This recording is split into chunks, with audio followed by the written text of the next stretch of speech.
पहला प्रश्न। एक ही आरजू है कि इस खोपड़ी से कैसे मुक्ति हो जाए। आपकी शरण आया हूं।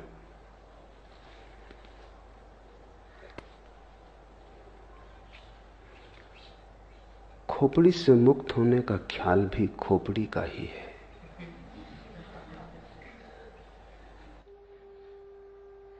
मुक्त होने की जब तक आकांक्षा है तब तक मुक्ति संभव नहीं, क्योंकि आकांक्षा मात्र ही, आकांक्षा की अभीप्सा मन का ही जाल और खेल है। मन संसार ही नहीं बनाता, मन मोक्ष भी बनाता है। और जिसने ये जान लिया वही मुक्त हो गया। साधारणतः ऐसा लगता है मन ने बनाया है संसार, तो हम मन से मुक्त हो जाएं तो मुक्त हो जाएंगे। वही भूल हो गई। वही मन ने फिर धोखा दिया, फिर मन ने चाल चली, फिर मन ने जाल फेंका, फिर तुम उलझे, फिर नया संसार बना। मोक्ष भी संसार बन जाता है। संसार का अर्थ क्या है? जो उलझा ले। संसार का अर्थ क्या है? जो अपेक्षा बन जाए, वासना बन जाए। संसार का अर्थ क्या है? जो तुम्हारा भविष्य बन जाए।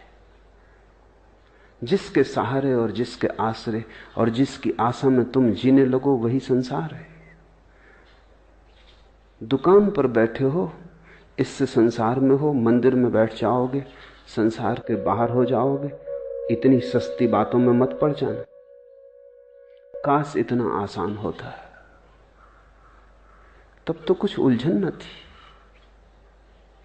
दुकान में संसार नहीं है और न मंदिर में संसार से मुक्ति है। अपेक्षा में, आकांक्षा में, आशा में संसार है, सपने में संसार है। तो तुम मोक्ष का सपना देखो तो भी संसार में हो।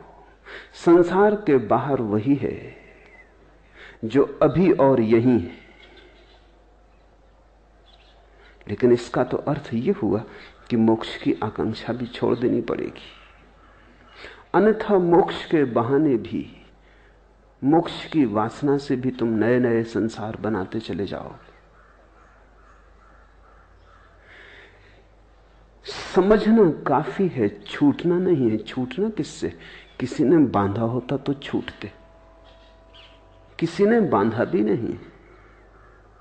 बंधन कहां है? बंधन से छूटने की जल्दी मत करो, क्योंकि यह भी हो सकता है बंधन हो ही ना, तब तुम छूटने की कोशिश से बंध जाओगे। और अगर बंधन नहीं है तो छूटोगे कैसे?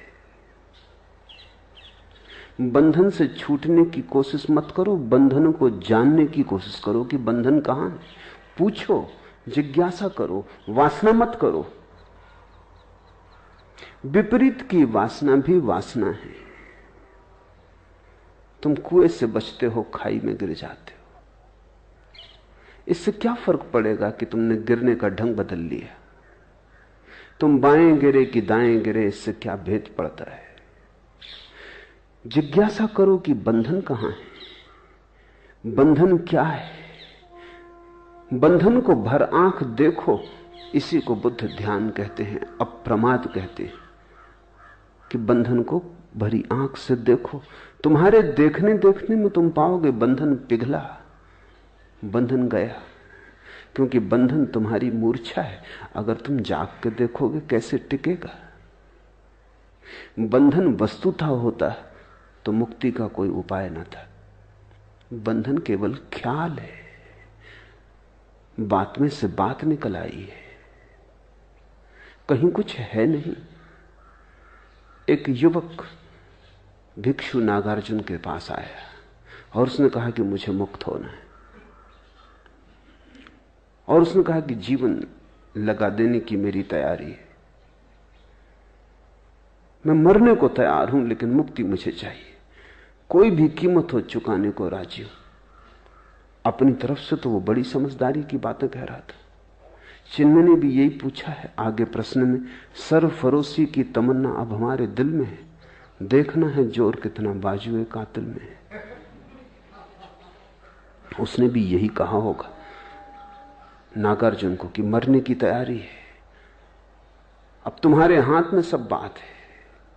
मुझसे न कह सकोगे कि मैंने कुछ कमी की प्रयास में, मैं सब करने को तैयार हूं। अपनी तरफ से वो ईमानदार था, उसकी ईमानदारी पर शक भी क्या करें। मरने को तैयार था, और क्या आदमी से मांग सकते हो। लेकिन ईमानदारी कितनी ही हो भ्रांत थी। नागार्जुन ने कहा ठहर, एक छोटा सा प्रयोग कर, फिर अभी इतनी जल्दी नहीं मरने मारने की, ये भाषा ही ना समझेगी, यहां मरना मारना कैसा। तो एक 3 दिन छोटा सा प्रयोग कर, फिर देखेंगे। और उससे कहा कि तू चला जा सामने की गुफा में, अंदर बैठ जा और एक ही बात पर चित्त को एकाग्र कर कि तू एक भैंस हो गया है। भैंस सामने खड़ी थी, इसलिए नागार्जुन को ख्याल आ गया कि तू एक भैंस हो गया है, सामने भैंस खड़ी है। उस युवक ने कहा जरा चिंतित होकर कि इससे मुक्ति का क्या संबंध। नागार्जुन ने कहा वो हम 3 दिन बाद सोचेंगे, बस तू 3 दिन बिना खाए पिए बिना सोए एक ही बात सोचता रहे कि तू भैंस हो गया है। 3 दिन बाद मैं हाजिर हो जाऊंगा तेरे। अगर तू इसमें सफल हो गया तो मुक्ति बिल्कुल आसान है, फिर मरने की कोई जरूरत नहीं। उस युवक ने सब दांव पे लगा दिया। वो 3 दिन न भोजन किया न सोया। 3 दिन अहिर्निश उसने एक ही बात सोची कि मैं भैंस हूं। अब 3 दिन अगर कोई सोचता रहे भैंस है, वो भैंस हो गया। हो गया नहीं कि हो गया, उसे प्रतीत होने लगा कि हो गया। एक प्रतीति पैदा हुई, एक भ्रम जाल खड़ा हुआ। जब तीसरे दिन सुबह उसने आंख खोल के देखा तो वो घबराया, वो भैंस हो गया था। और भी घबराया क्योंकि अब बाहर कैसे निकलेगा।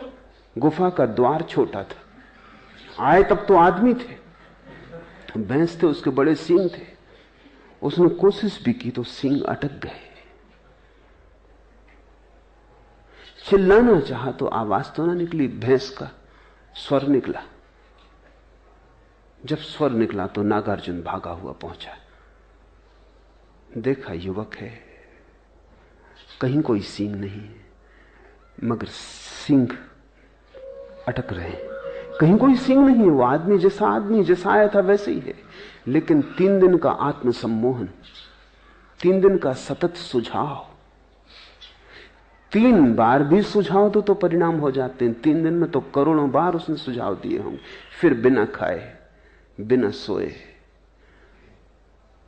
जब तुम 3 दिन तक नहीं सोते तो तुम्हारी सपना देखने की शक्ति इकट्ठी हो जाती। 3 दिन तक सपना नहीं देखा, जैसे भूख इकट्ठी होती है 3 दिन तक खाना ना खाने से, ऐसा 3 दिन तक सपना ना देखने से सपना देखने की शक्ति इकट्ठी हो जाती।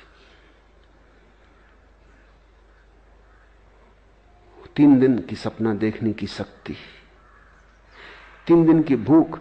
भूख में भी जितना शरीर कमजोर हो जाता उतना मन मजबूत हो जाता है।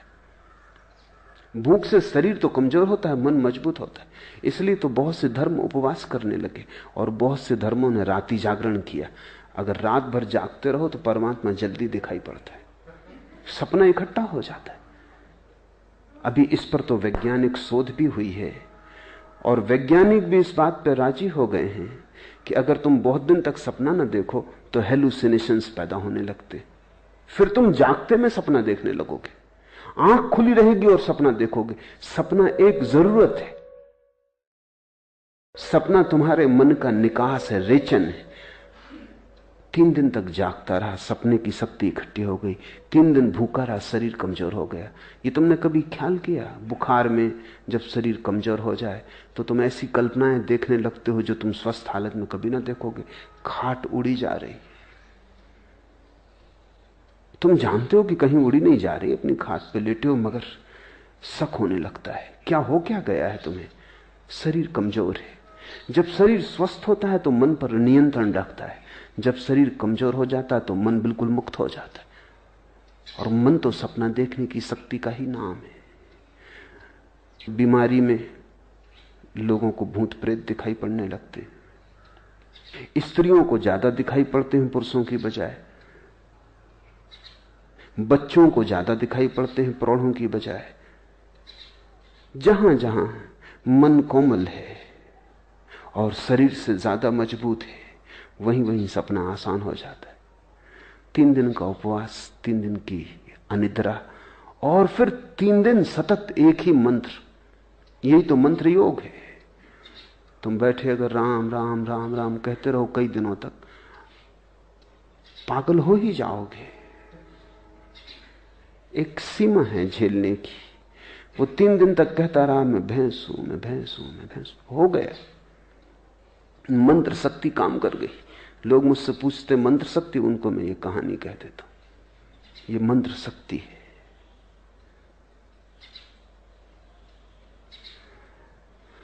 नागार्जुन द्वार पर खड़ा हंसने लगा। वो युवक बहुत शर्मिंदा भी हुआ और उसने कहा लेकिन आप हंसे, ये बात जस्ती नहीं। तुम्हारे ही बताए उपाय को मान के मैं फंस गया हूं, अब मुझे निकालो। सींग बड़े, द्वार से निकलते नहीं बनता,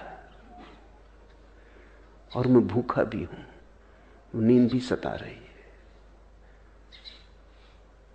नागार्जुन उसके पास गया, उसे जोर से हिलाया तो थोड़ा वो तंद्रा से जागा तो उसने देखा सींग भी नदारत है, भैंस भी कहीं नहीं। वो भी हंसने लगा। नागार्जुन ने कहा बस यही मुक्ति का सूत्र है। संसार तेरा बनाया हुआ है, कल्पित है। संसार को छोड़ना नहीं है, जाग के देखना है। इसलिए जिन्होंने तुमसे कहा कि संसार छोड़ो, उन्होंने तुम्हें मोक्ष में उलझा दिया। मैं तुम्हें संसार छोड़ने को इसलिए नहीं कह रहा हूं। छोड़ने की बात ही भ्रांत है। जो है ही नहीं उसे छोड़ोगे कैसे? छोड़ोगे तो भूल में पड़ोगे। जो नहीं है उसे देख लेना, जान लेना कि वो नहीं है, मुक्त हो जाना है। इसलिए बुद्ध ने कहा असत्य को असत्य की तरह देख लेना मोक्ष है, असार को असार की तरह देख लेना मोक्ष है। सारा राज देख लेने में। ये तो पूछो ही मत कि खोपड़ी से कैसे मुक्ति हो जाए। ये कौन है जो पूछ रहा है? ये खोपड़ी ही है जो पूछ रही है। अगर इस खोपड़ी की बात मान के चले तो इससे तुम कभी मुक्त ना हो पाओगे। जाग के देखो कौन पूछता है, गौर से सुनो कौन प्रश्न उठाता है। ये कौन है जो मुक्त होना चाहता है? क्यों मुक्त होना चाहता है? बंधन कहां है? और जिसने भी जाग के देखा वो हंसने लगा, क्योंकि बंधन उसने कभी पाए नहीं। जागने में कोई बंधन नहीं। इसलिए बुद्ध चिल्ला चिल्ला के कहते प्रमाद में मत जियो, अप्रमाद जागो, होश में आ जाओ। और तुम कहीं भी गए नहीं हो, तुम वहीं हो जहां तुम्हें होना चाहिए। भैंस तुम कभी हुए नहीं, तुम वही हो जो तुम हो। तुम परमात्मा हो। इससे तुम रत्ती भर यहां वहां न हो सकते हो, न होने का कोई उपाय। हां, तुम भ्रांति में रह सकते हो। तुम अपने को जो चाहे समझ लो। मन शक्तिशाली है, तुम जो चाहोगे वही बन जाओगे। और जिस दिन भी तुम देखना चाहोगे उस दिन तुम दृष्टि बन जाओगे। दृष्टि मुक्ति है।